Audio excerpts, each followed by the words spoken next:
ఈ ఫోటోలో ఉన్న ఆమె పేరు ఆంక్షారెడ్డి అట, సిద్దిపేట ఆంక్షారెడ్డి. ఈమె ఏం చేసిందంటే కేసీఆర్ గారి ఫామ్ హౌస్ను ఒక 500-600 మందితోనో 1000 మందితోనో పోయి ముట్టడించింది అన్నట్టు. జస్ట్ అక్కడ కూర్చొని ధర్నా షో చేయడానికి సోషల్ మీడియాలో ఏదో హైప్ కోసం మాత్రమే. అంతే తప్ప వీళ్ళతోని కేసీఆర్ గారికి ఏం పెద్ద ఫరక్ అయితే పడదబ్బా. ఆయన తింటాడు కదా టిఫిన్, పొద్దున టిఫిన్ తిని మిగిలింది పారేస్తాడు చూసినావా, ఆ పారేసిన ఆ టిఫిన్తో సమానం వీళ్ళ బతుకులు మొత్తం. మీకు కొంచెం అన్న సిగ్గుందా? గురుకులాలలో ఎంతమంది చచ్చిపోతారు? పోయి అక్కడ ఎందుకో ధర్నా చేస్తలేవు? మీ రేవంత్ రెడ్డి గారిని తిడతలేవు ఎందుకో? ఖమ్మంలో అంతమంది ప్రజలు ఇల్లు కూలగొడతాడు, మీకు అది కనిపిస్తలేదా? గాంధీ తాత విగ్రహం కట్టడానికి కొన్ని వందల ఇల్లు కూలగొడతాడు, నీకు అది కనిపిస్తలేదా ఆంక్షారెడ్డి? మూసీ నది ఏదేదో పేర్లు చెప్పి ఎంతోమంది ఇండ్లు కూల్చేస్తున్నాడు, హిందువులై మళ్ళీ అందులో ఏమైంది? బొట్టు పెట్టుకుని ఉన్నావు కదా, హిందువులై కూడా కూలు కొడతాడు. ఏం చేస్తారు మీరు? ఏం జోకుతున్నావు అక్కడ రేవంత్ రెడ్డి? కొంచెమన్నా ఇజ్జత్ మనం అనిపిస్తలేదా? పైగా ఫామ్ హౌస్ను ముట్టడిస్తే నీకేమస్తుంది?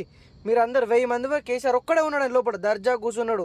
మీరందరూ బయట జై కేసీఆర్ అంటారా, జై రేవంత్ రెడ్డి అంటారా నాకు తెలియదు, కానీ మీరు ఎంత మొత్తుకున్నా అక్కడ కేసీఆర్ మాత్రం ఒకటే వినిపిస్తుంది, జై కేసీఆర్ జై తెలంగాణ అని. అర్థమవుతుందా?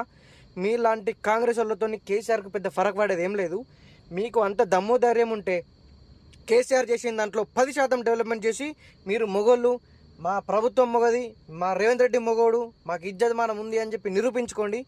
అంతే తప్ప ఈ ఏదో మేము దండయాత్ర చేస్తాం, ఆ యాత్ర చేస్తాం, ఈ యాత్ర చేస్తాం అంటే మాత్రం కేసీఆర్ గారికి, తెలంగాణకి, తెలంగాణ ప్రజలకి, బీఆర్ఎస్ పార్టీకి, మీ కాంగ్రెస్ వాళ్ళతో ఒరిగేది ఏమీ లేదు, గుర్తుపెట్టుకోండి. జై తెలంగాణ, జై కేసీఆర్.